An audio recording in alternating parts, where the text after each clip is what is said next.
Os Apócrifos. Série Apocalipse. Apocalipse de Abraão. Capítulo 17. Enquanto ele ainda falava, apareceu um fogo que nos envolveu, e no meio desse fogo uma voz, como a voz de muitas águas, semelhante ao bramido do oceano no embate das ondas. O Melahim, juntamente comigo, inclina a cabeça em adoração. Eu, porém, desejava precipitar-me de volta para a terra. O lugar elevado aonde nos encontrávamos, ora permanecia a prumo, ora inclinava-se para baixo. Ele falou: Avram, adora, e profere o canto que eu te ensinei. Já não havia mais terra à vista sobre a qual se pudesse cair. Então, em adoração, pronunciei o canto que ele me ensinara. Ele disse: fala sem interrupção. E enquanto eu proferia o canto, ele mesmo recitava junto comigo. Eterno, poderoso, santo, Elohim, único Adonai, tu que por ti mesmo subsistisses, irrefragível, imaculado, inchado, puro, imortal, perfeito em ti mesmo, irradiante, não gerado de pai e mãe, sublime, ardente, único, amante dos homens, bondoso, benigno, zeloso comigo, em verdade paciente. Eli, que quer dizer meu Elohim, tu, o eterno, forte, santo, Tsevaot, tu, excelentíssimo, Ei, Yavé. Tu és aquele por quem a minha alma suspirava, ó eterno, protetor, luminoso como fogo, cuja voz é como o trovão e cujo olhar é igual ao raio, onividente, que escuta as orações daqueles que te louvam e que recusas os pedidos dos que criam obstáculos através das suas provocações. Tu que eliminas o caos do mundo, a desordem do mundo corrompido, composto de bons e maus. Pois tu renovas o mundo dos justos, ó luz que antes da aurora brilha sobre todas as criaturas, para que se faça dia sobre a terra. Na tua morada celeste, outra luz não é necessária, a não ser o brilho indizível da sua face.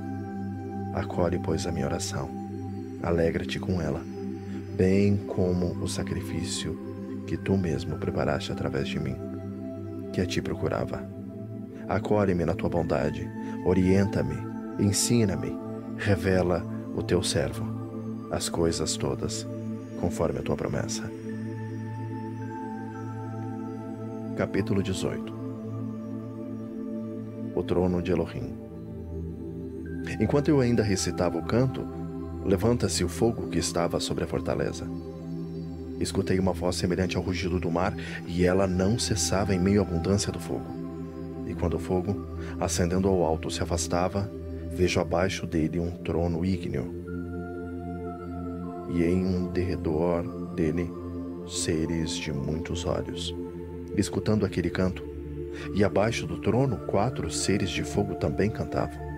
A aparência deles era igual, cada um tinha 4 faces.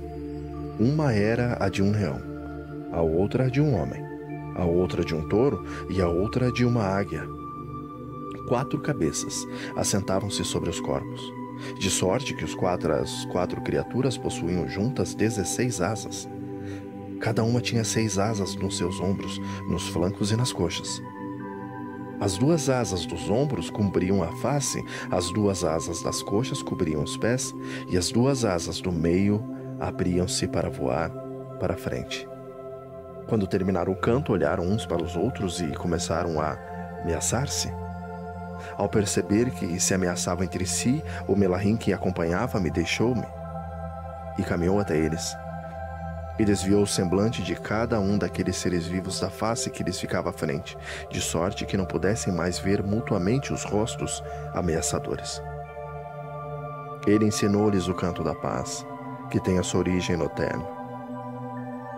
Enquanto eu ali permanecia sozinho a observar, vejo atrás aqueles seres vivos, um carro que possuía rodas de fogo, e cada roda era cheia de olhos no seu redor, e sobre as rodas havia um trono, que eu olhava, e este era coberto de fogo, e fogo jorrava do seu redor.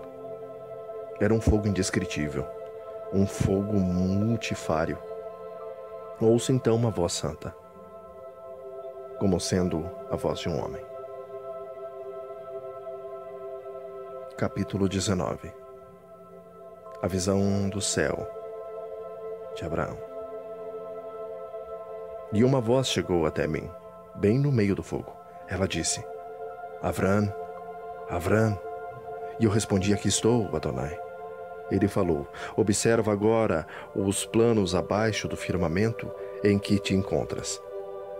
Vê como em nenhuma das camadas, nem em parte alguma, existe outro a não ser ele, a quem procurava e que te distinguiu como o seu amor. Enquanto ele ainda falava, vejo abaixo de mim abrirem-se os planos e contemplo o céu. E no 7º firmamento, em que eu me encontrava, vi um fogo vasto, e luz e orvalho, e uma multidão de melahims e uma majestade de esplendor invisível pairava sobre aqueles seres que eu via. E mais nenhum outro ser eu vi ali. Da montanha sobre a qual eu estava, olhei para baixo, para o 6º plano, e lá vi outra multidão de melahims, roar sem corpos, que cumpriam as ordens dos melahims de fogo do 7º firmamento, no qual, pairando sobre eles, eu me encontrava. Neste firmamento não existiam forças que tivessem outra forma a não ser a dos melahims de puro roar, e que pudesse comparar-se à força que eu vi no 7º firmamento. Então ele mandou que se removesse o 6º firmamento. Nesse instante eu vi o 5º firmamento. Como as potências estelares obedeciam às ordens, a elas pertenciam igualmente os elementos da terra. Capítulo 20. A descendência de Abraão. O Eterno, o Forte, falou para mim: Abraão, Abraão. E eu respondi: aqui estou. Disse ele: de cima, olha as estrelas que se encontram abaixo de ti. Conta-as para mim e dize-me o seu número. Eu disse: como posso fazer isso? Eu sou um homem de pó e cinza. Ele falou-me: semelhantemente ao número das estrelas, farei da tua descendência uma nação e um povo para mim, separados da herança que compartilho juntamente com Azazel. Eu disse: Eterno, Forte, Único, posso o teu servo falar na tua presença, e não permitais que a tua ira se inflame contra o teu eleito. Antes que me conduzisses para o alto, Azazel me injuriava. Como então agora, não estando ele na tua presença, entra em entendimentos com ele? Capítulo 21. A visão da terra. Falou-me ele: olha para o firmamento abaixo dos seus pés. Reconhece agora neste plano a obra da criação, as criaturas que nela se encontram e o mundo que para elas foi preparado.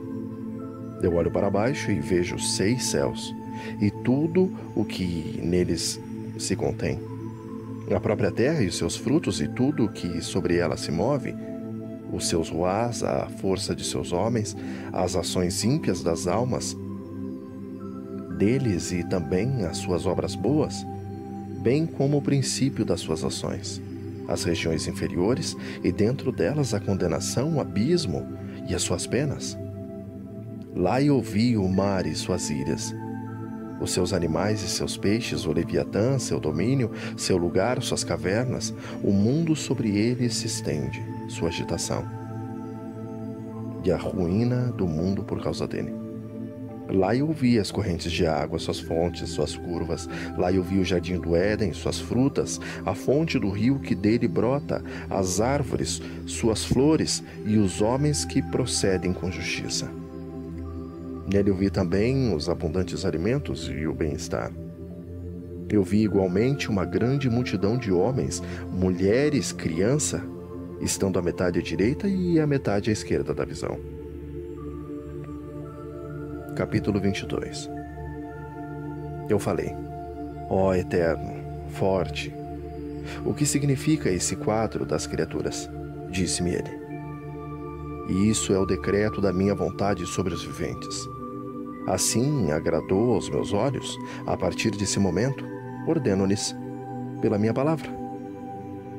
Foi assim que determinei desde o princípio para o ser, e que desde sempre esteve projetado na imagem que estava diante de mim anteriormente à sua existência. Imagem essa que agora acabaste de ver. Eu disse: poderoso, forte, eterno. O que é a multidão desse quadro, uns de um lado e outros de outro? Ele falou: os do lado esquerdo são a massa das gerações anteriores e das que ainda depois de ti virão. Um deles são destinados ao julgamento e à renovação, outros à vingança e à perdição no fim do mundo. Os do lado direito são o povo que reservei dentre os povos, que a Azazel pertencem. Eles constituem o povo que determinei, que haverá de nascer de ti, e que trará o nome do teu povo.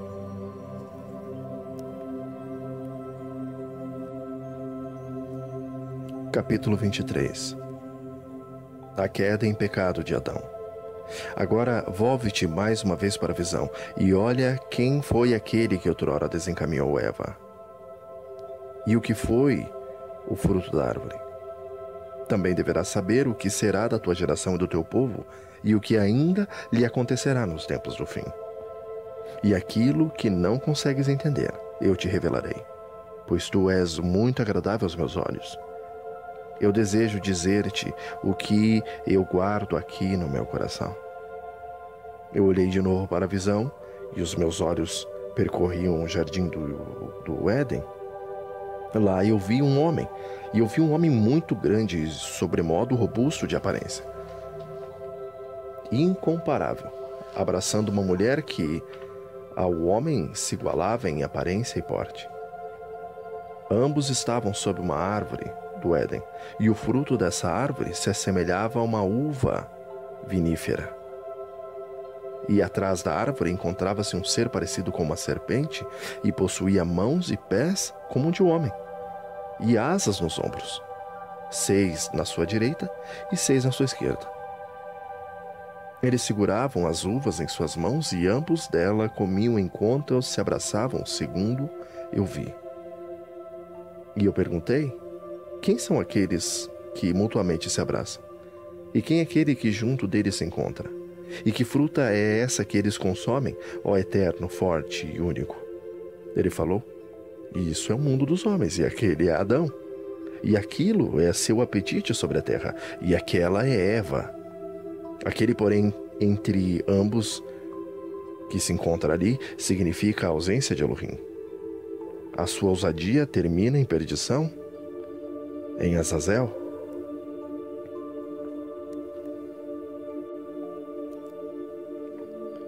E eu falei: Eterno, forte e único, por que há nele um poder tal a ponto de levar à ruína a raça humana em suas fibras sobre a terra? E ele me disse: os que desejam o mal, quanto odeio isso naqueles que o praticam. Os que desejam o mal, a esses eu entreguei no poder dele, obrigando-se a eles a amá-lo. Eu falei: Eterno, forte e único, por que tu quiseste que no coração dos homens o mal fosse tão desejado?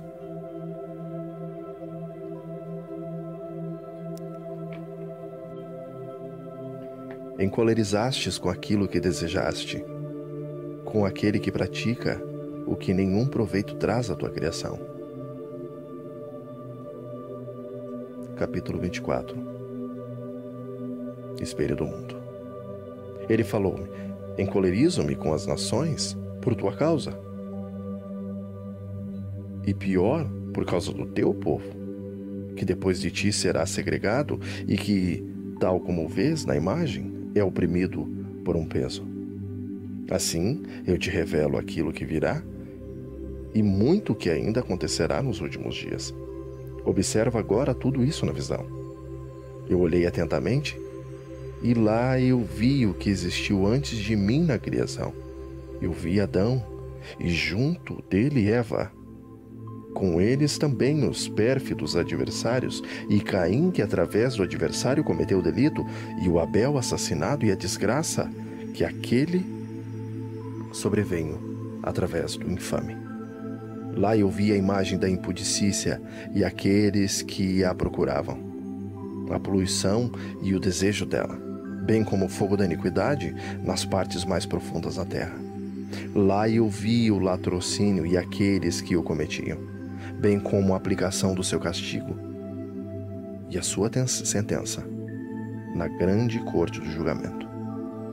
Então eu vi homens nus, como suas faces voltadas umas contra as outras, e as suas vergonhas, a sua paixão mútua e o seu castigo. E eu vi também os cobiçosos, portando em sua mão o título de cada transgressão, o seu silêncio e a sua solidão, entregues à desgraça. Capítulo 25. Ali eu vi a imagem do ídolo da cólera, semelhante às obras talhadas em madeiras fabricadas pelo meu pai. Sua estátua era um bronze reluzente, diante dele um homem em adoração, e em frente um altar, tendo por cima um menino degolado, na presença do ídolo. Eu perguntei que espécie de ídolo é esse? O que é, enfim, o altar? Pois a sua beleza se parece com o esplendor que se encontra sob seu trono. O que é o templo que estou vendo, tão magnífico em arte? Pois a sua beleza se parece com o esplendor que se encontra sobre o seu trono. Ele falou: ouve, Abraão. Aquilo que estás vendo, o templo, o altar, a magnificência, representam para mim o santuário erigido em nome da minha majestade, onde se recolhem todas as orações dos homens, bem como o aparecimento de profetas e reis, e tudo o que determino em matéria de sacrifícios para o meu povo, que de ti haverá de proceder. Todavia a estátua que viste é a minha cólera, a qual me incita o povo que descerá de ti. Contudo, o homem que viste como degolador é aquele que incita os sacrifícios criminosos.